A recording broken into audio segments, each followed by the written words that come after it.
Welcome back to my channel. तो आज का हम वीडियो स्टार्ट करते हैं। आज हम पढ़ेंगे हिस्ट्री ऑफ एजुकेशन साइकोलॉजी।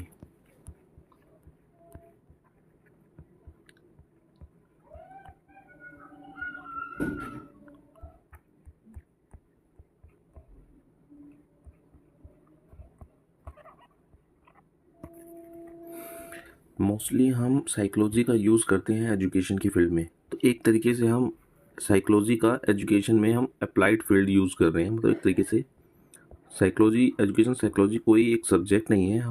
हम साइकोलॉजी का ही यूज़ एजुकेशन के फील्ड में कर रहे हैं। तो ये एक तरीके से अप्लाइड ब्रांच है।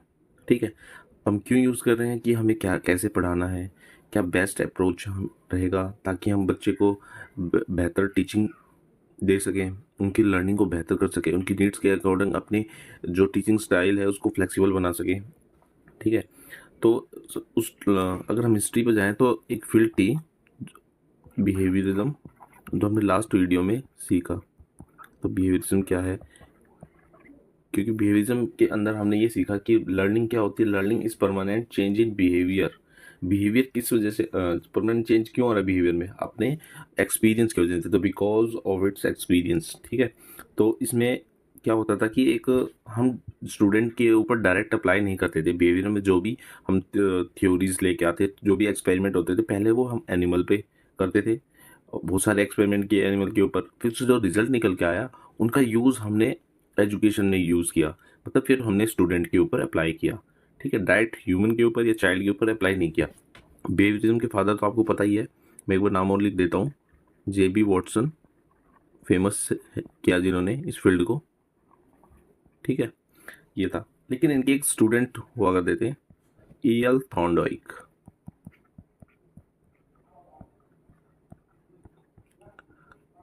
तो इन्हीं को ही बोला जाता है फादर ऑफ एजुकेशन साइकोलॉजी। ठीक है, ये फादर ऑफ एजुकेशन साइकोलॉजी है। ये क्या है? Father of education psychology. इन्हें क्यों बोला जाता है? क्योंकि इनके द्वारा जो किए गए एक्सपेरिमेंट है, उनसे जो रिजल्ट निकल के आए वो सारे अप्लाई होते थे स्कूल में स्टूडेंट के ऊपर। ठीक है, इन्होंने जो लर्निंग ऑफ लॉज दिए हैं, लॉज ऑफ लर्निंग, जिसके अंदर laws of readiness, laws of practice, laws of effect. Next slide में लिख देता हूँ।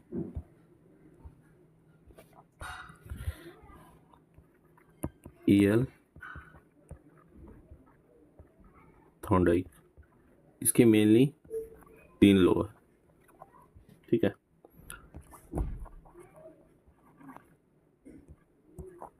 लॉज ऑफ रेडीनेस,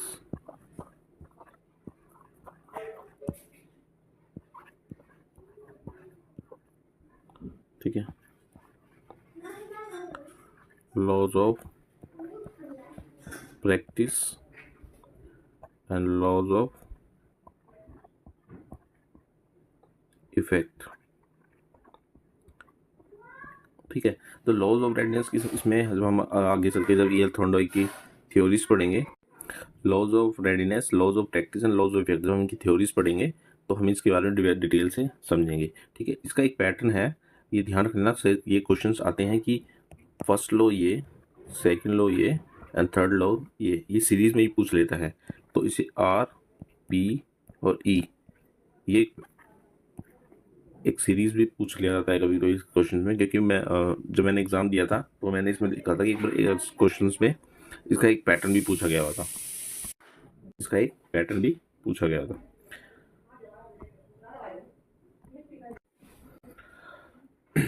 तो अगर हम EL थॉर्नडाइक के कॉन्सेप्ट को देखें,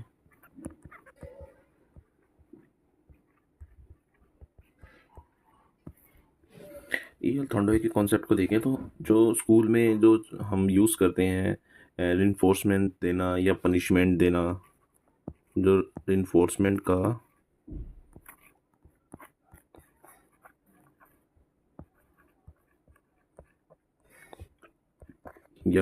या पनिशमेंट, जो कॉन्सेप्ट दिया ये भी EL थॉर्नडाइक का है। जो होमवर्क दिया जाता है उसका कॉन्सेप्ट ईएल थॉर्नडाइक ने दिया। और इन्होंने बोला कि जो बच्चे को कुछ भी सिखाना होगा वो हम फोर्सफुली सिखा सकते हैं।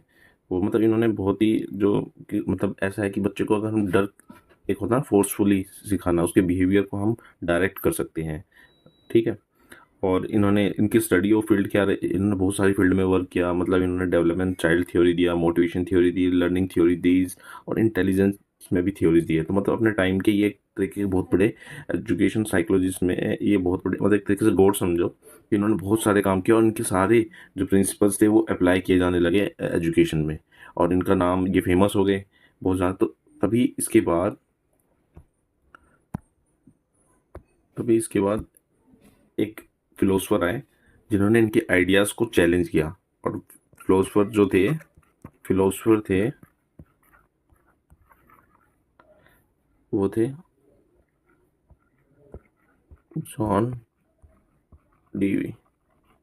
इन्होंने ईएल थॉर्नडाइक के आइडियाज़ को चैलेंज किया। इन्होंने क्या कि जो ये करते हैं, मतलब इनका जो एक्सपेरिमेंट एनिमल के बिहेवियर को कंट्रोल करना, डायरेक्ट करना, और उसके अकॉर्डिंग उनसे बिहेवियर करवाना, वो अप्लाइड कर रहे हैं स्टूडेंट पे, जो कि ठीक नहीं है।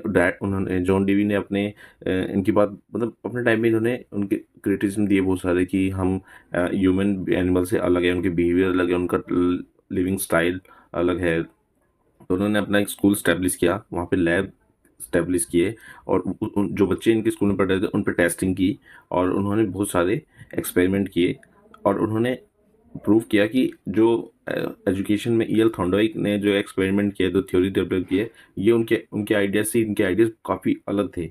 उन्होंने बोला कि हम बच्चों को उन्होंने बताया कि हम बच्चों को progressive model, project method, problem technique, discovery learning and learning by doing, problem solving, इन सब चीज़ों से हम उनके लर्निंग को बेहतर कर सकते हैं। तो ये इनके फील्ड में इनका जो वर्क था, इनके आइडियाज़ थे, जो कि आज प्रेजेंट टाइम में काफ़ी फेमस है। एनसीएफ जो आज का 2005 जो एनसीएफ है, वो भी लर्निंग बाय डूइंग को प्रमोट करता है, जो कि जॉन डीवी का दिया हुआ है।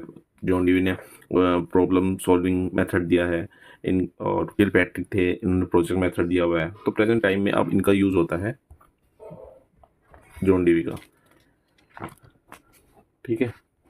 तो आज के लिए इतना ही, और नेक्स्ट वीडियो में हम रिसर्च मेथड के बारे में जानेंगे, जो कि काफ़ी हेल्पफुल है, और टीचिंग में फील्ड में काफ़ी इंपॉर्टेंट है। काफ़ी क्वेश्चंस आते हैं रिसर्च मेथड से, ये रिसर्च मेथड क्यों ज़रूरी है। ठीक है। इन सब तो वीडियो अच्छी लगी है तो लाइक कर दीजिए, चैनल को सब्सक्राइब कर दीजिए।